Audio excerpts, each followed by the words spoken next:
Good evening from Wolfville and Mi'kma'ki, the ancestral and unceded territory of the Mi'kmaq people.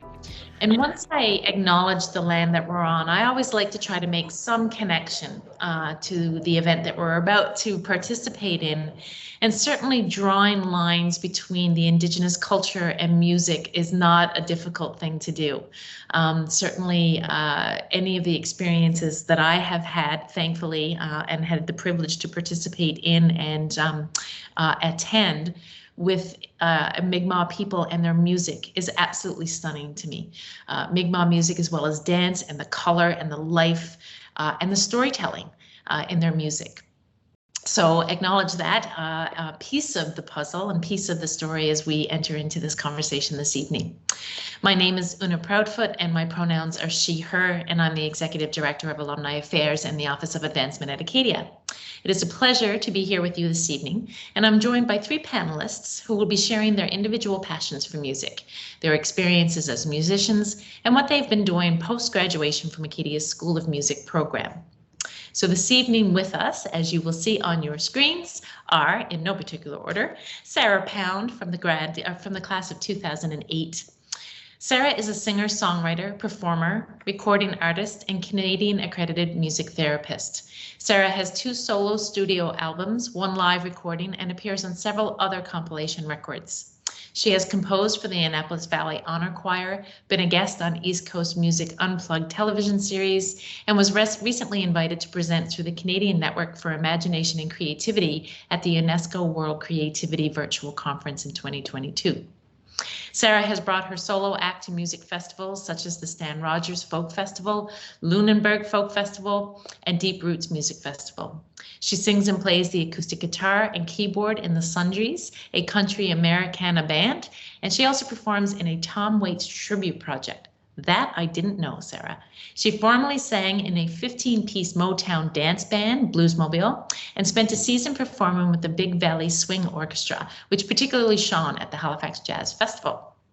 Sarah spent her youth traveling between Nova Scotia, Quebec, Maine, and California, and she started performing and studying music with her many teachers and musical family members before she began school. Already an avid performer as a teenager, she developed vocal cord nodules and spent a year following strict vocal rest, only to later undergo and recover from vocal cord surgery. These life challenges ignited Sarah's interest in music therapy and classical vocal training in university. Although Sarah still enjoys singing in a variety of styles, most of her originals have strong elements of soul, folk, country, and pop. Her music can be found on all streaming platforms and her official music video for Swing on Your Swing on YouTube.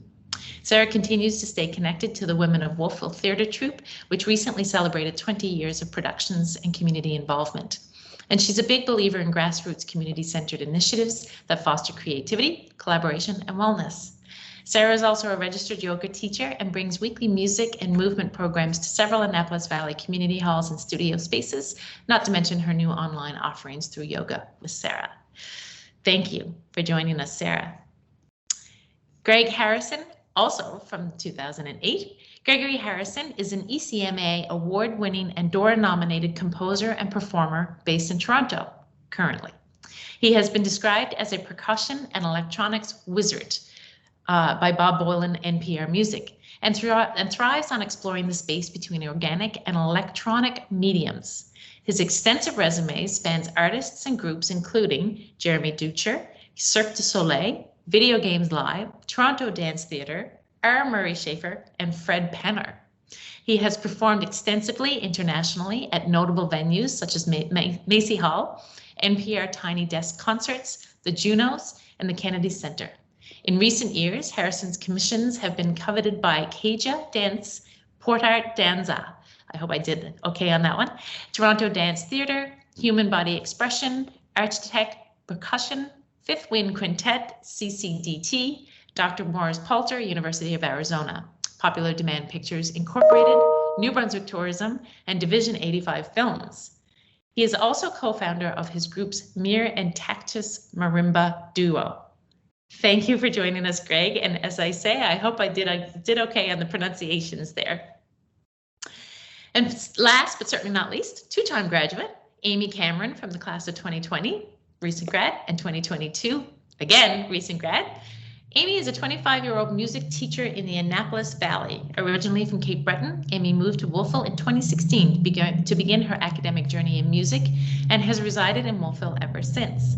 In 2020, Amy became an alum of Acadia University, obtaining a Bachelor of Music, and quickly returned to her studies to get a Bachelor of Education to pursue her music career as an educator.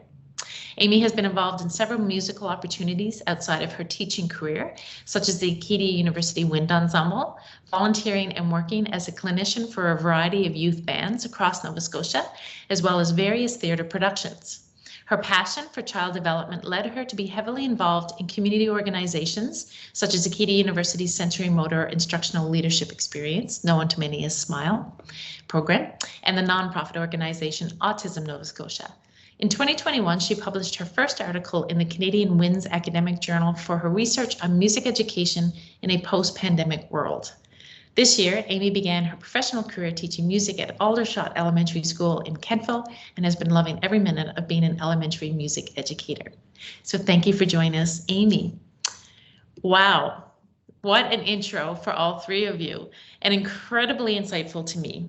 So I mentioned when we met prior to this event to say to you that music is such a big piece of my life. I have a very, very untrained ear and have used music in many aspects of my life, in crossing all emotions. So lovely to have all three of you here this evening. I'm really excited to get to know you a little bit better, maybe a lot better, from the bios that I've just read and for those of us on the line. So for those of us on the line, if this is your first virtual event, encourage you to please engage with our panelists. If you're comfortable, by all means, you can raise your virtual hand. You can click on your video and raise your real hand. You can chat. You can write a question in the chat function if you're more comfortable with that. But please engage, ask your questions. And I've said to the panelists when we met beforehand that often they'll get in a conversation with one another and ask each other questions. So going to hear from each of them and ask for just a little bit more. Tell us a little bit more about you. Give us the inside story and not just what you write on paper for intros, for the bios that I just gave. A little bit of insight into how you got to where you are, what your future plans are. And we've got some questions that have been submitted prior to the event this evening from some of our attendees. So we'll get to those as well. So why don't we start with you, Greg, just because you're in that part of my screen that makes me logically look at you and say, let's start with Greg. And I'll just hand it over and just ask you to tell us a little bit more about you. Invite us into the world of Gregory Harrison. Okay, wow. Well, if we rewind a few years back, I graduated at Acadia School of Music, doing percussion performance. And prior to that, I really didn't have any sort of ability on classical percussion. I played a little bit of drums and some indie bands in Fredericton. But I basically followed Mark Adam there, studied with him, learned how to hold mallets and play an instrument with mallets. And then following that, I eventually moved to Toronto I sort of like accidentally auditioned for U of T, and actually happened at Acadia. Russell Hartenberger, who was the dean of the School of Music in Toronto, was invited as a guest at Acadia, and he saw me perform there, and that was considered my audition. I found out later. So all of a sudden I moved to Toronto, and then I've, I guess I've been here for almost 13 years or so. Yeah, 13, 14 years. And yeah, in that time, after I graduated my master's, I felt completely lost. I think in such a big city with so many artists, it was hard to try to figure out what my path was. So like many self-employed artists, you end up taking on some side gigs. I end up ushering a bunch at a lot of different music venues, including Massey Hall, which is like a historical venue in Canada. And then slowly started to kind of find my way through accompanying dance classes at the National Ballet and Toronto Dance Theatre and a few other dance schools, Toronto Metropolitan University. And that became sort of my day gig for a while, until one of the dance instructors asked if I composed for dance. And I haven't, but I lied and I said I had. And then that sort of launched into a whole career into composition, and primarily through contemporary dance, contemporary ballet, and then sort of going into other directions with like classical instrumentalists, ensembles, commissioning me, and TV, film, commercials. So yeah, so I mainly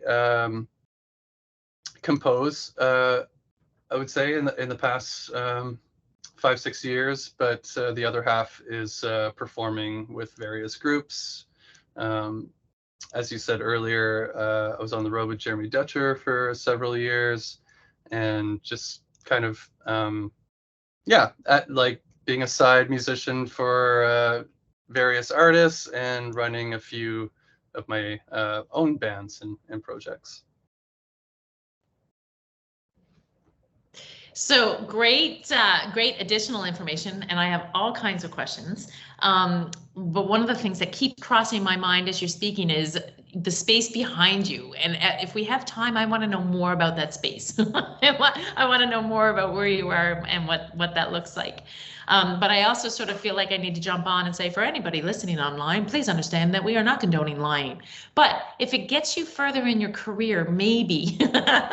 So thank you for that, Greg. Interesting twists along the way.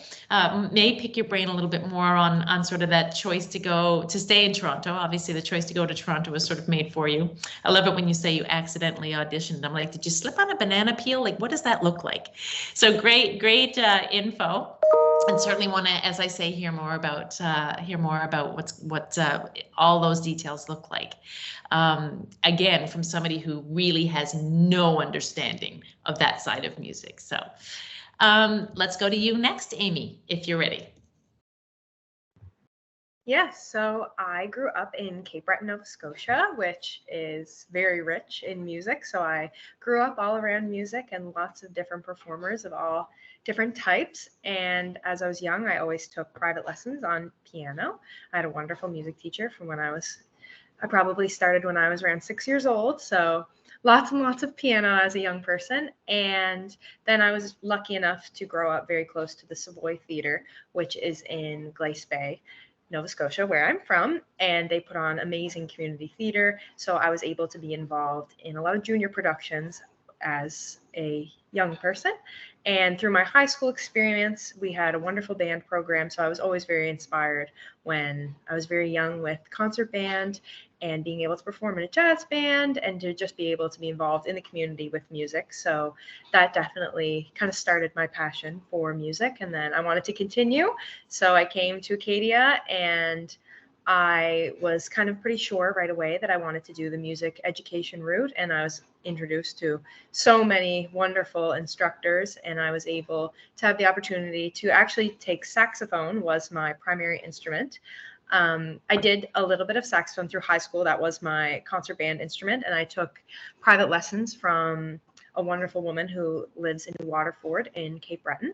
And she helped me along the audition process. And then, like I said, I ended up at Acadia and studied with Tristan DeBorba, and also was overseen by Mark Hopkins and Ardith Haley and lots of wonderful, wonderful mentors. And Mark Adam, like Greg had just mentioned, was another one of my wonderful professors. I feel like there are too many to name. They were all excellent. And yeah, so then I finished my music degree at Acadia and wanted to continue on to become a music educator. So I took my education degree at Acadia as well. And now I live here in the Annapolis Valley, and I teach music, and I'm involved in lots of different community theater. This year I performed with Quick as a Wink's production of Mamma Mia, and also the Stage Prophets performance. I was in the pit band for Jesus Christ Superstar, which was such a wonderful community experience to get that many people to come out and enjoy some live theater. And yeah, that's definitely also a big side passion of mine. Super, thank you. And Amy, just one clarifying question, if I may. So you spoke of the influences in your community and sort of Cape Breton in general. I was going to say more broadly speaking. And then you said you came to Acadia and music education was sort of where you kind of were almost like, this is what, where was the education piece? Was it because of the education that you had received from folks around you that inspired you to be a music educator? Yeah, I would definitely say, because I had so many wonderful mentors growing up and so many wonderful music teachers, private teachers and school teachers and drama teachers and individuals who directed our plays or music directors. So I feel like I had a lot of that around me. So I kind of wanted to be able to learn more about it and hopefully be able to pass that on as I continue in my career. Absolutely. I think about the influence that the music teachers have had on both of my sons. And then I think about the influence my music teacher had on me in grade 6 when I tried out for Glee Club and didn't make it. But we won't get into that part of the conversation. And actually, my vice president is on the line, who's also a School of Music School of Music grad from Acadia. So Nancy, I didn't tell you I was going to do this, but at some point I'm going to get you to chime in and just give us a little bit of how you ended up where you are. Sarah. No problem, Oonagh. Thanks, Nancy. Over to you, Sarah. Thanks, Amy. Wow, well, thank you so much. It's great to be here tonight, representing the School of Music and also with with Greg and Amy as well. Oonagh, thank you. I guess a little bit of a background. I was originally enrolled in the recreation management program at Acadia, and it was the summer before I was to start, and I was living in Maine at the time, and I had an opportunity I met this music therapist down there. When I was living there, he put on a drumming workshop, and I got fascinated. I knew that there was a program at Acadia, but I wasn't sure whether that was for me or not. And so I shadowed him for the month of July and August, actually. And then it became apparent that was something I really knew I would enjoy and wanted to know more. And what is he doing and why is music helpful? And the whole field just was so fascinating at that time for me, still is. And so I shifted gears in August, contacted the School of Music, and got an audition. Drove back up from Maine for the audition, and the rest is history, I guess. So that transition was big for me. I didn't really know what to do, what to go into post high school, knowing that my passion for music was so strong. But I had other interests as well, including yoga and massage therapy and recreation. So music was just one of my passions, I would say. So, but I've never looked back. I started my degree. That was back in 2004. Started my degree and had some really great experiences, some very strong professors. And with the Bachelor of Music Therapy degree, you actually end up doing enough courses in psychology to almost have a minor in psych. The way it works, it's not on paper, but you do a lot of psych classes and then music classes. So I ended up taking a principal applied study for all 4 years in vocal performance, because as you heard, my background with all my vocal troubles over the years, I really valued that. I valued that training. I kind of wanted to know whether my vocal cords could handle it. How far could I go? Could I be on par with the other students based on where I'd been and my past, and I was able to do it. I was able to do the recitals, and in fact, it was Marie McCarthy I had her for 1 year, and then believe I had Claire Mallon for the following 3. And Claire was just an extraordinary teacher. And she was interesting. And then I'll wrap up there, but she was interesting because anything I thought was difficult, she'd look at me and say, "Oh, you see, I actually find that easy."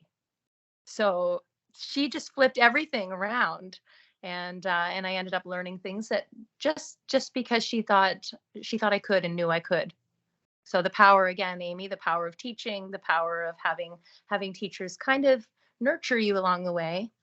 Same with Mark Adam. He was a strong role model, and there were certain people in the degree that really took the degree seriously. They took their teaching seriously. They expected a lot of us, and that provided me with a respect for what I was doing in the field, and it demanded me to show up, and it raised the bar every day. The bar was high. So yeah, now I've been practicing music therapy for almost 15 years in long-term care.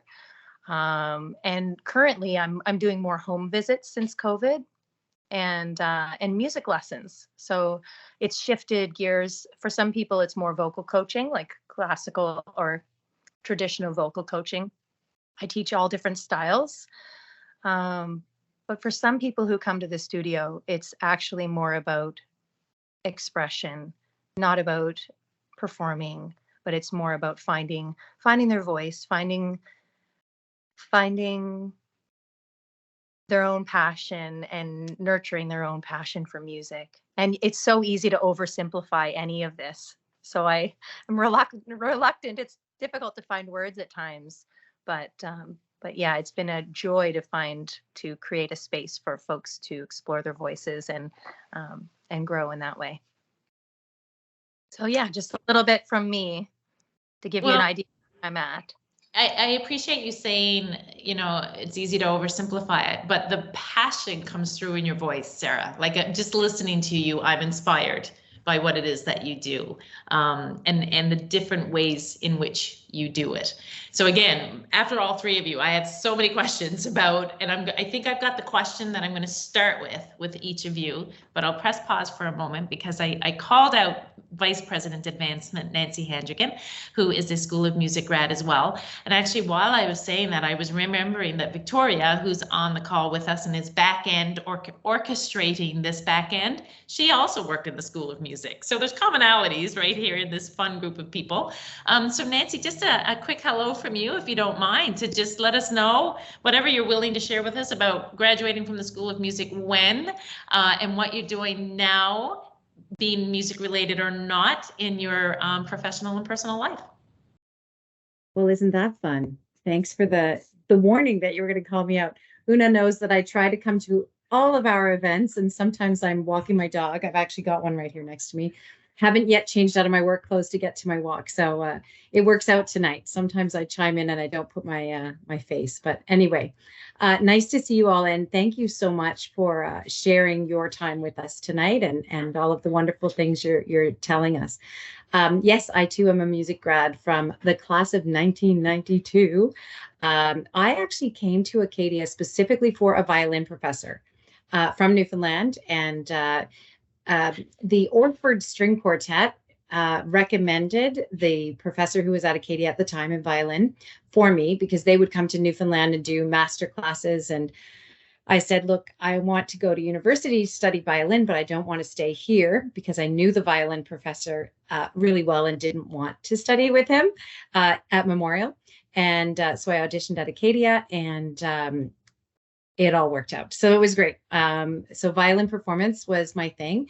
Back then, though, I was just starting to learn about music therapy, which was not as common in Canada, certainly. And we didn't have the program at Acadia. So I took a lot of psych courses thinking that I might go to do a master's in music therapy afterward. And Never did, but that's, it didn't happen. But when I finished, I went to McMaster to do a Master of Arts in Music Criticism, which was much like musicology, but had a different angle. And there were courses in, he doesn't realize I'm on here. There were courses in journalism. Back in the day, there would be a music critic column in the newspaper, like actual newspaper, and they would criticize, and I mean in a good sense and sometimes a bad sense, symphony concerts, opera, so music criticism was a real thing. I think it is less so these days. I didn't go there to do that to become a music critic, but I thought I liked the program. I liked the angle. And again, I went for a specific professor who I wanted to do my thesis with. So I did that. My thesis was actually on the Hungarian in the works of Brahms from a critical perspective. So it was very much like a musicology kind of thesis. And after that, went to York University to do a PhD in ethnomusicology. And I was still stuck on the whole psychology and music thing. So that's where I was headed in terms of like how our psyche is affected by, it can be healed by music. But I didn't finish. I did 1 year and then I got a job at the opera. So here's where the fun part gets. So I got a job in the opera in the office. It was a student job for the summer. And I was like, oh, operas have offices? Well, of course they do, but we musicians don't really think about the back end of how the concert gets on the stage, right? And I loved it. So my job there was like artistic assistant, and I was helping to put together all the auditions, and I was proofreading bios and programs, and it was fantastic. So from there, I said, you know what? I see a career for me. I want to be in arts administration. And in the meantime, I did a little part-time gig, which turned out to be 17 years, honorarium only, but I did the super titles at the opera. So like they have to get up on that screen somehow. So that was my dog coming to say hello. That was my job, to make sure that the words were up on the screen at the right time. And timing is everything, as you know, in music. And especially if there's something funny that the opera singer is singing, like it has to be at the right time. Otherwise the audience is laughing at the wrong moment. And the singer is like, what are they laughing at? Anyway, so that was fun, but I did it while my career went on for 17 years. So I saw a lot of opera, and I just loved that job because it was artistic and technical at the same time. Anyway, it was really just volunteer. And then from there, I'll go into brief details. I worked at the Toronto Symphony, the Mississauga Symphony, the Canadian Children's Opera Chorus, as a general manager there, and general manager of the youth orchestra of the Toronto Symphony. So I really did do the arts admin thing for a while, I guess about 5 years. And then I was commuting, so Toronto, Hamilton. But then I switched gears a little bit and went to work at a McMaster in advancement. So that's where this career that I have began in 2002. I convinced them I could fundraise because when you work in the arts, guess what? You always need money.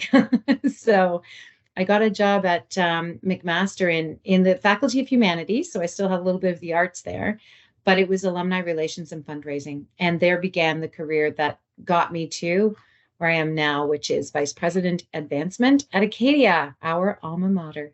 Kind of dream job, really. If you love Acadia, coming home to do that is really special. And I feel quite honored, privileged, thrilled, challenged every single day. But we have a fantastic team with people like Oonagh and Victoria on this particular call.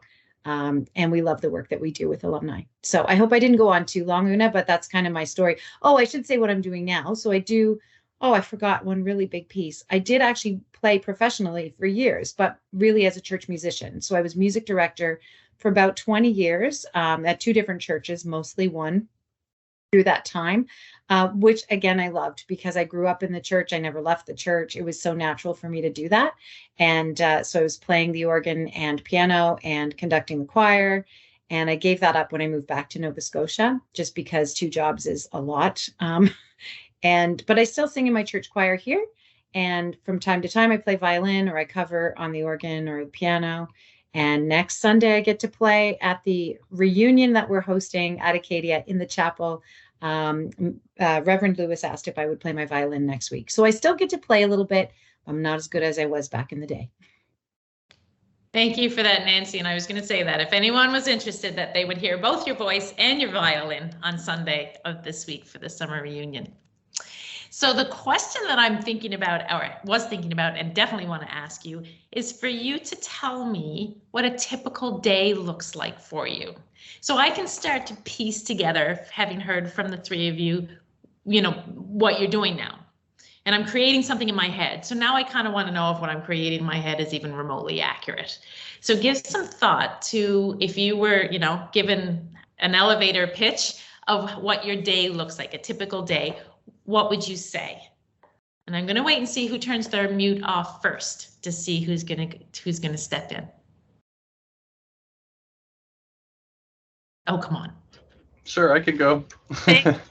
I mean, I think for me, it really depends on what project I'm working on. If I'm on tour, then I'm waking up in a hotel and getting the continental breakfast. Tour is tour. When I'm home, usually I'm working on a commission. So my typical day there is, well, I think when I'm starting a commission, I take about 2 weeks to really kind of gather resources and thoughts of what the piece is going to be about. I'm kind of a believer, like in my process, I don't really write a single note until maybe the third week in. Just so I really have a sense of like what I want to create. So yeah, a typical day there is I try to be smart and an adult. Sometimes, remembering when to eat in between, because I could be in this basement studio all day. So it's I think it's important to just be like, consider health and getting outside and just not being cooped up in a room all day. And when I'm not working on anything creative, that's when I kind of put on my admin hat and start applying for grants and applying for residencies, things like that. So there's always something to do. Yeah, that's my day. Do you ever wake up in the middle of the night with notes in your head or ideas? I used to, but yeah, not so much anymore. I mean, it really depends. Like sometimes I really feel like I'm in the zone in different parts of the day, and sometimes that's night. So yeah, so sometimes I'll follow that, thinking that, okay, maybe I'll just go until 3 or 4 in the morning, and then just not do anything in the morning the next day. But yeah, sometimes I try not to like interrupt too much of my daily life with music. Sure. And Greg, when you said that, you will think often for a couple of weeks, and it'll be sort of into the third week before you actually sort of start to, being creative in a very different realm. I totally get what you mean when you say that. It plays around in my head for a long time first before I ever sort of put anything on paper. So I appreciate that perspective. Amy, how about you? Over to you next. And again, in your world, I'm creating in my head little people and trying to organize little people around music. And over to you, because thank you for what you do in this world is the first thing I will say. Well, no, and thank you for having me. I really appreciate it. Yeah, a typical day is like kind of like Greg mentioned, it really depends on what's happening, what time of year it is, what kind of projects I have working on, but always consistently planning and working at school with my students and just trying to help them be the best that they can be every day in their musical lives as well, and hoping to pass on some inspiring thoughts and being able to share lots of different types of music with them, and also share my music theory knowledge with them as well. Aside from that, I do teach privately as well. So depending on the evening, I may have a private student in the evening. And as well, I do a lot of volunteering with the local high schools around in the Valley. So if they need an extra player, or if they need a clinician, or if they have maybe a student or a group of students who may need a mentor just to come in and work on a specific instrument. I've worked a lot this year with a few of the high schools. So that's been really fun, and being able to step in with their concerts, and also be able to go back to one of the schools in particular I did my practicum placement at, which was Avenue High School. So I was able to go back and help out with those students and work with their concert band, which has been an awesome opportunity just to kind of connect back with those students and be able to give back as well. And also rehearsing, like oftentimes like I mentioned before, community theater is a big part of my life. So there's often a rehearsal or two here or there. So depending on what show is happening or what concert is happening, if I'm stepping in with wind ensemble. So as like Greg said, it really depends on the time of year, but lots of playing, lots of teaching, and yeah, it's all very fun. So I know you don't have a crystal ball. Well, at least I don't think you have a crystal ball. Do you think you'll stay in the area, or was it just sort of by circumstance that you stayed for now, and you think you may move on or move somewhere else, or do you know yet?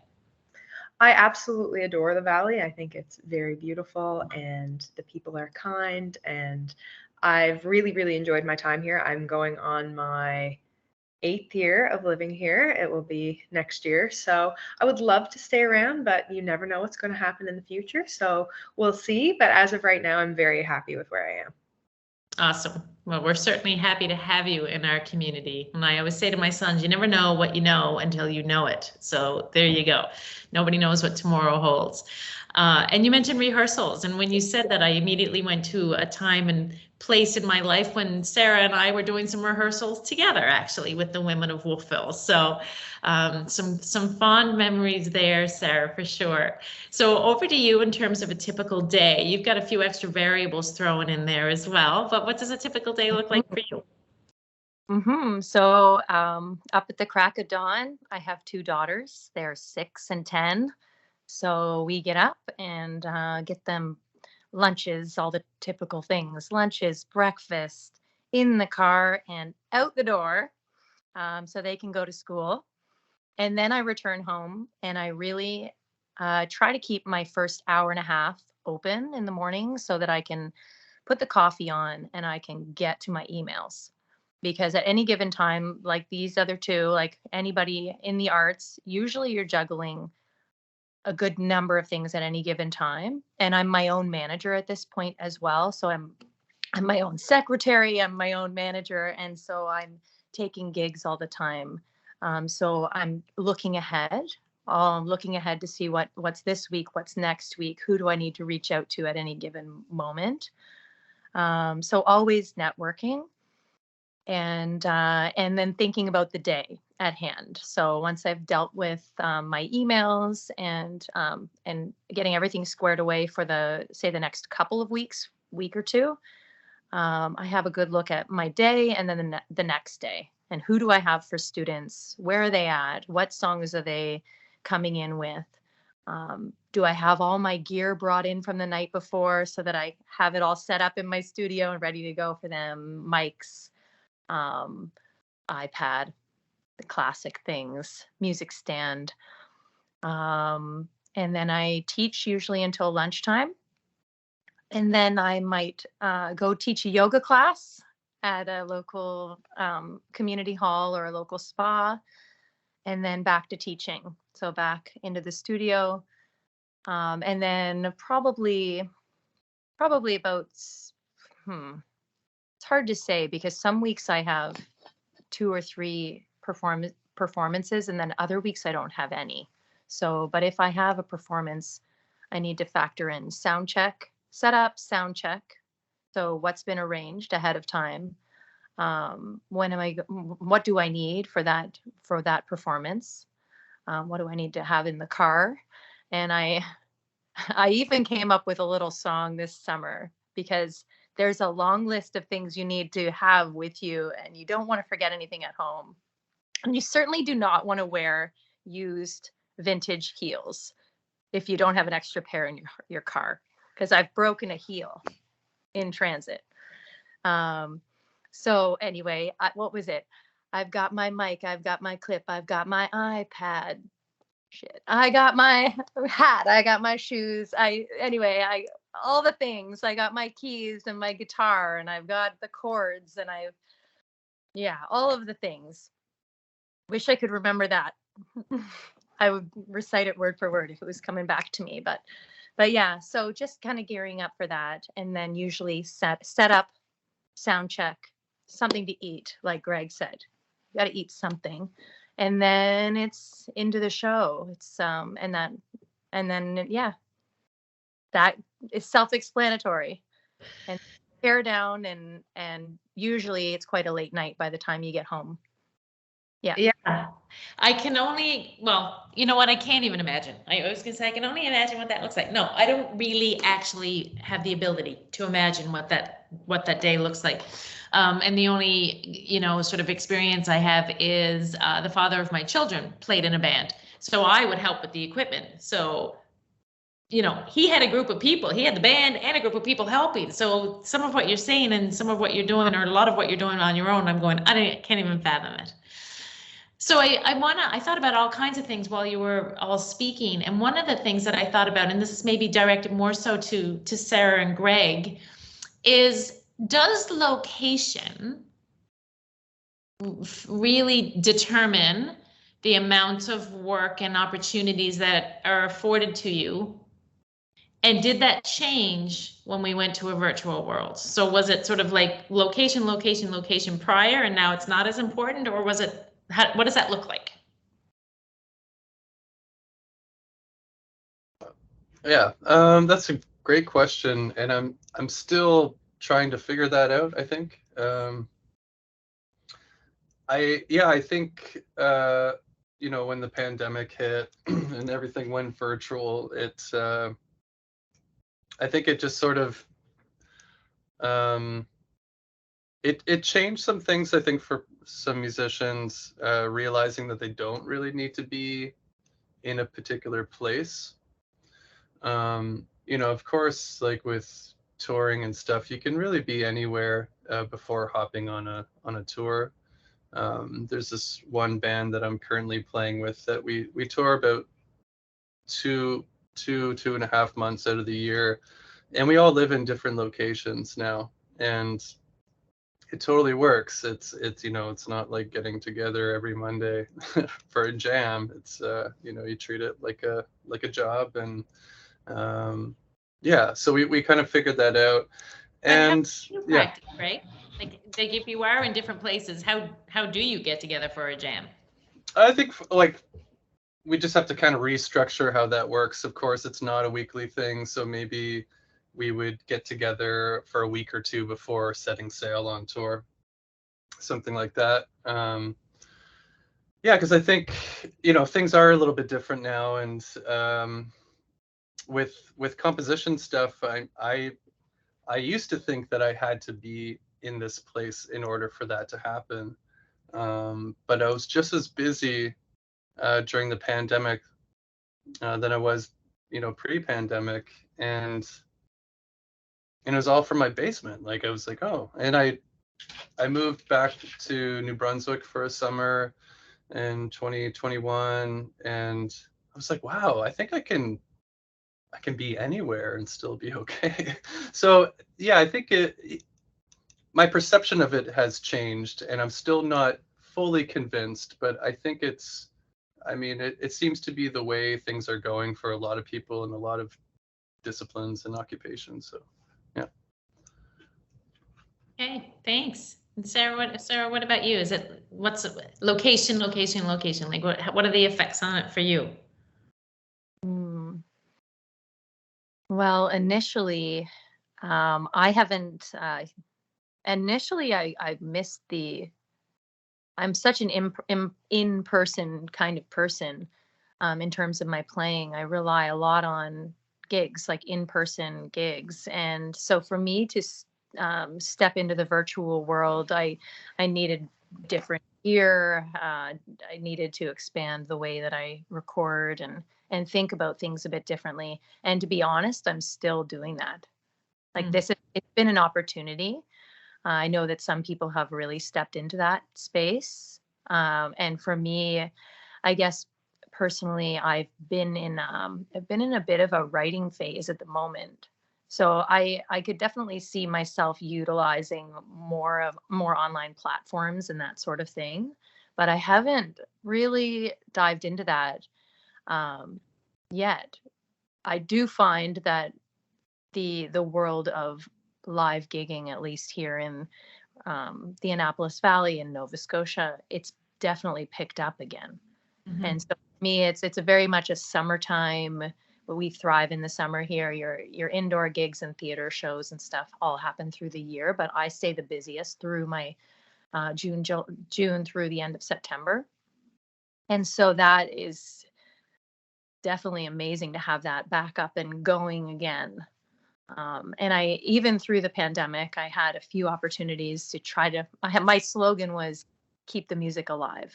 And at least myself that. And I know that I shared that with some of my audiences too, because it just felt pretty depressing at the start of the pandemic. I didn't know as an artist what would I do, just because so much of what I wanted and aspired for was performing live. So yeah, shifting gears, definitely shifting gears. And hopefully that helps to give you an idea of that location or online. I think really if we're going to seize the day, it's a beautiful thing that you could be just anywhere and share your art from anywhere, especially music. And yeah, I think that's one of the biggest takeaways from the pandemic. So yeah, we'll see. Yeah. Yeah, you're absolutely right. And, we talked a little bit at the beginning before we started actually the formal piece of this conversation about, what the world looked like for the pandemic for everybody. And in the world of alumni events and engaging alumni, you're right. Like it became pretty incredible pretty quickly what level of engagement you can do through the virtual world, right? Excuse me. I was quickly typing there because I didn't want to misrepresent, but surely you know the song by Luke Combs, the one about the pandemic and playing again after the pandemic. Do you know that one? I'm looking at you, Sarah, because you are playing music world.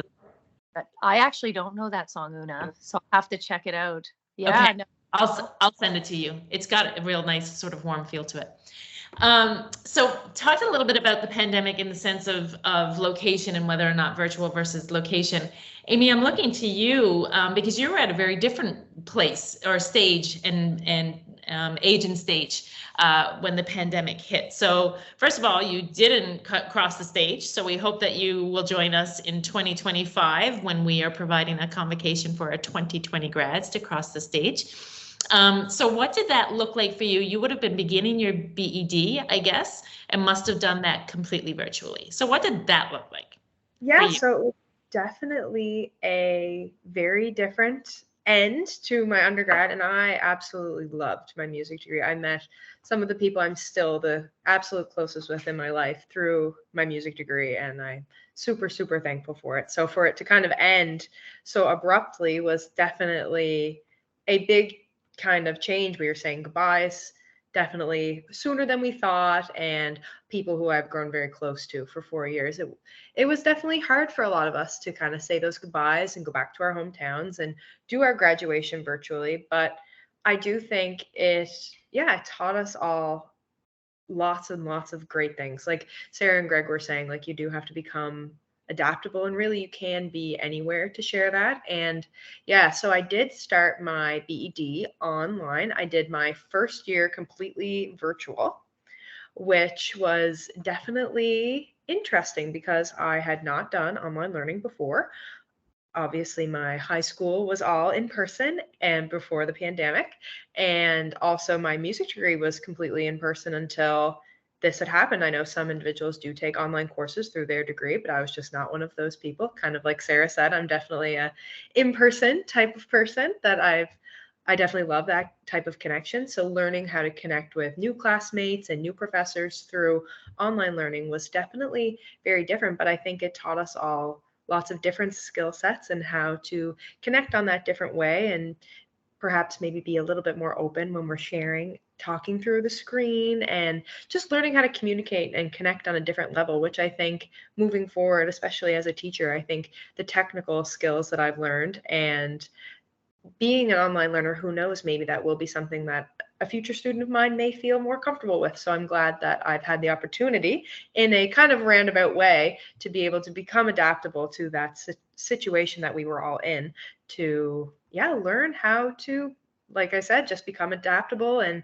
continue to be creative, even if we are online. So it definitely, I know there were lots of terrible things, but I do think it's important to take some of the positive things that you can get out of that online platform. And I think it would be great if we're going to have a graduation in 2025. Yeah.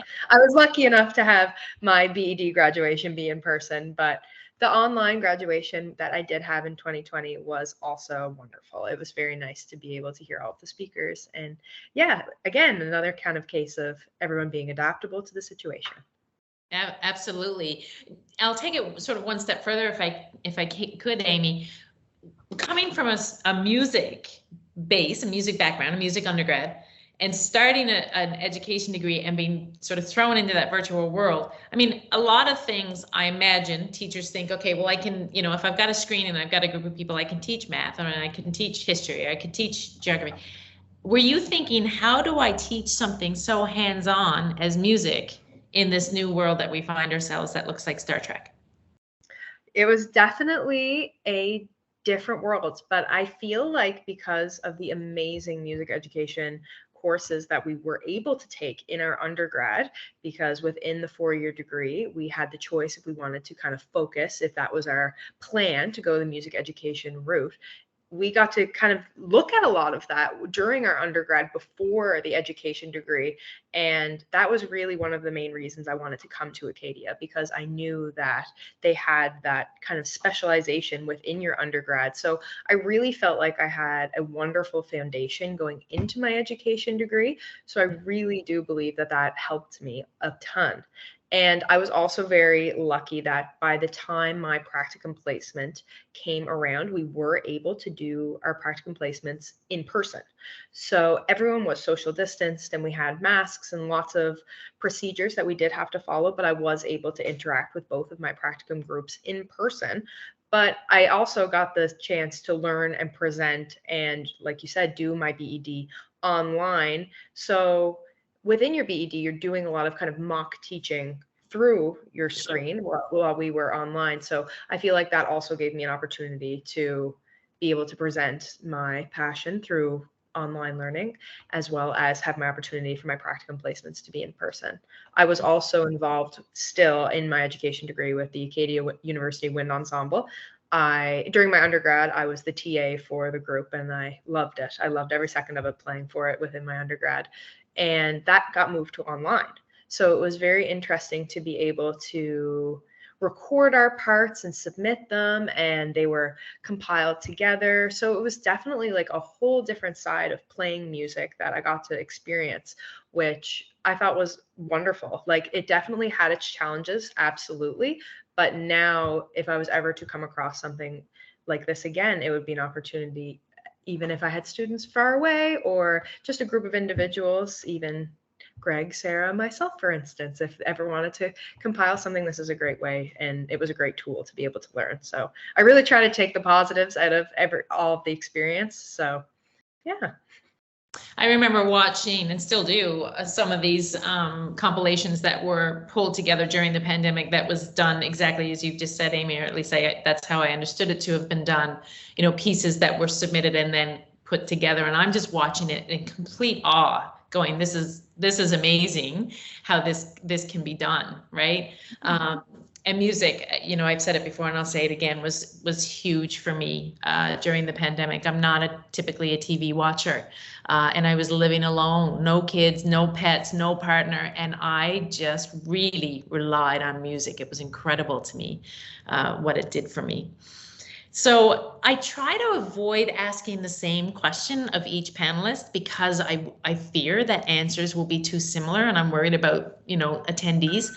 None of your answers have been even remotely close. So I'm like, this is great. I'm really enjoying asking the same question of each of you. So I'm going to continue to do it.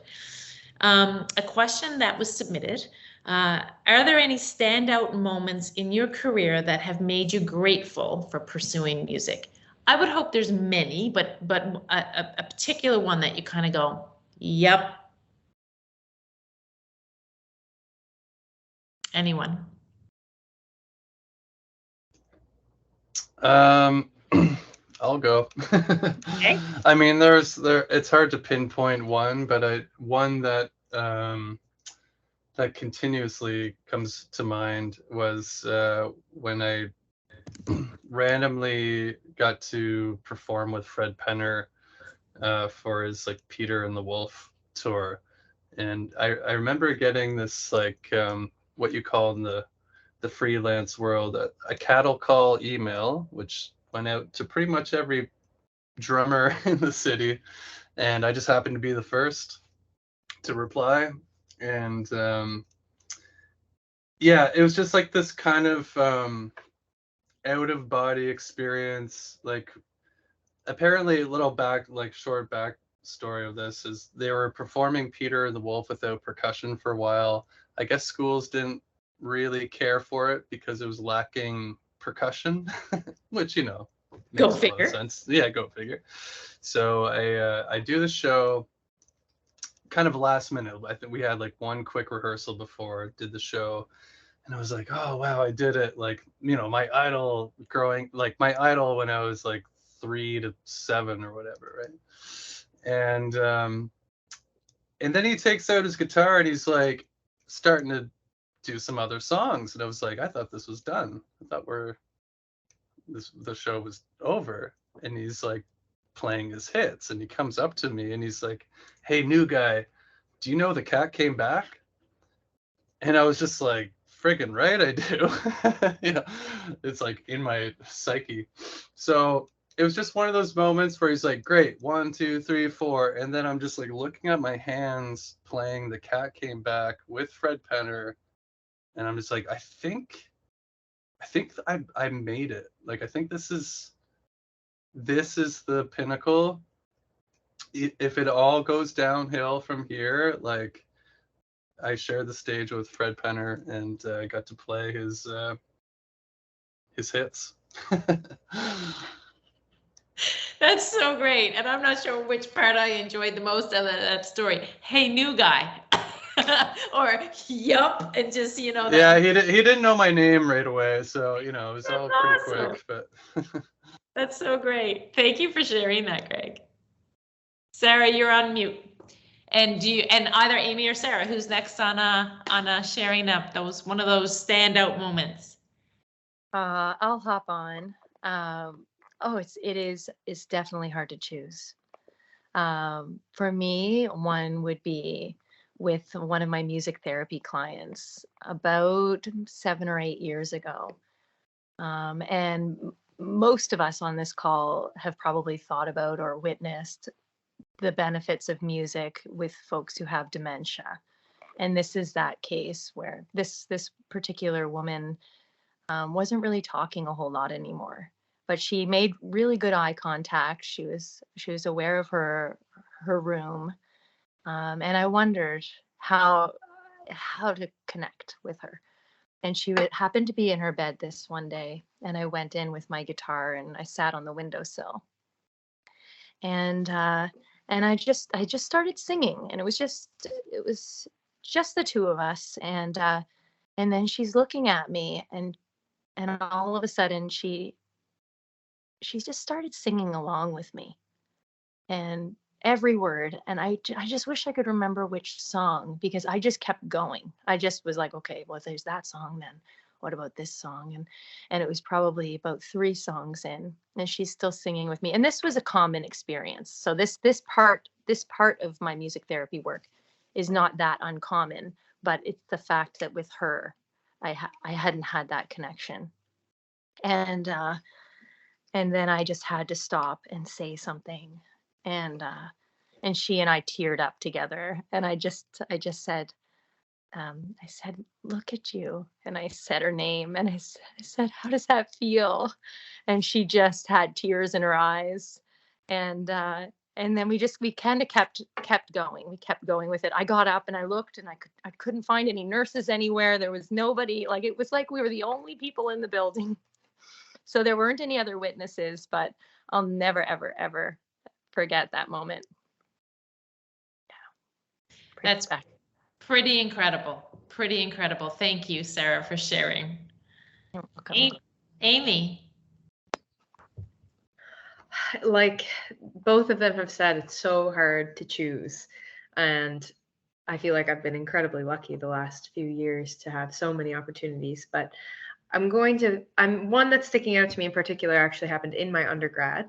I had the opportunity to perform with the Dennis Wick Canadian Wind Orchestra, which I feel like really happened for me at such a wonderful time where I was still developing on my instrument, and I was working really hard on my recital, and I got accepted to this group where I was able to travel to Ottawa, and it was individuals from all over the country. We got to play in Ottawa, and we were conducted by Gillian McKay from the University of Toronto, as well as Mark Hopkins from Acadia.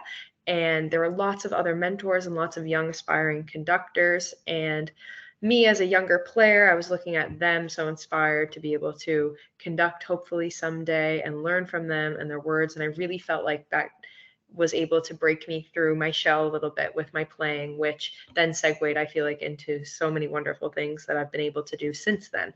So that kind of was one of those moments where I really felt kind of at home with my playing and kind of got some confidence. So I'm really grateful for that experience.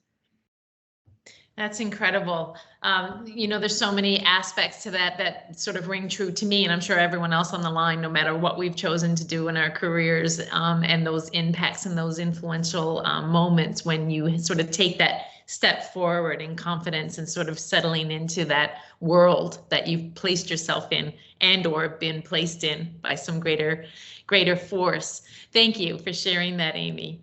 I've been hogging the questions, sorry, attendees. Thanks for coming out, but I clearly have the questioning taken care of. So I'm actually going to do a little bit of housekeeping while I ask everyone on the line if you want to chime in with a question for our panelists. We're already at 8:03. It happens to me every single time that the time just quickly dwindles away.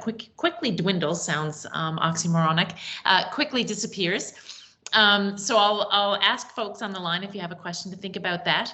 And I'll let you know that what we do is we enter names into a draw every time we have a virtual event. And our winner this evening is, I'm looking to see if she's still with us, and she is Wendy Depow. I hope I'm doing okay with that. So Wendy, you are our winner this evening. So we'll get something out in the mail to you from our alumni office, Acadia swag stuff. So thank you for being with us, and thank you for everyone else for being with us. So I'm not seeing any hands or questions typed in the chat function. I have been keeping an eye on it. And certainly truthfully, there's lots of other questions that were submitted, and I had lots of other questions, but sadly the hour, as I say, quickly disappears. You have shown us, and thank you, how valuable your experience at Acadia was, but you've also shared with us how very different a career in music can look. And so we're always happy to be able to share with our alumni community, whether or not they're directly connected to music or not, how folks sort of develop and where they go and what they're doing and how successful they are. So it was wonderful to hear from the three of you. Greg, I totally wanted to ask you more about that first composing that you did when you were asked if you could compose. So I would love to hear more about that. Maybe we'll do a part 2. And I forgot to mention in the introduction for folks who are on the line that we chose this topic this evening because Wednesday is World Music Day. So whatever it is you're doing on Wednesday of this week, if you don't already take time to acknowledge and appreciate what music is and does in your life on Wednesday, please do take some time to think about the importance of it and all that it does.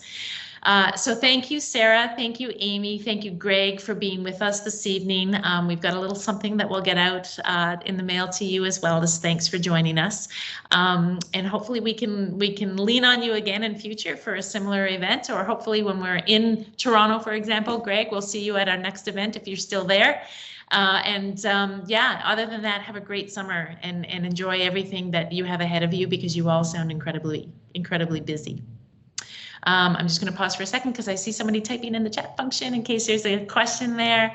And then other than that, Victoria, yeah, no, we'll call it an evening. All right. Thank you, everybody. Take care. Thank you. Bye. Thank you. Thanks. Bye.